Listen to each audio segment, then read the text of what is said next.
Hey guys,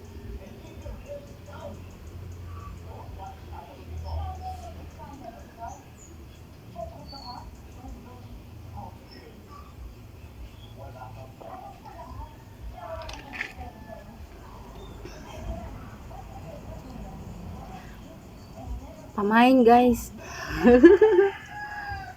Bitaw.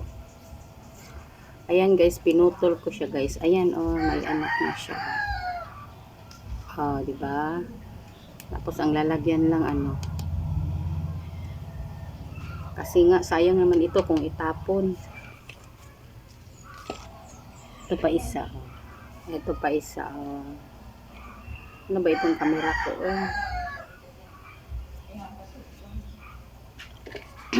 Asa na may flyers mo? Sa asa na nga pliers lang? I-check up sa mata ko. Ah, okay. Thank you po.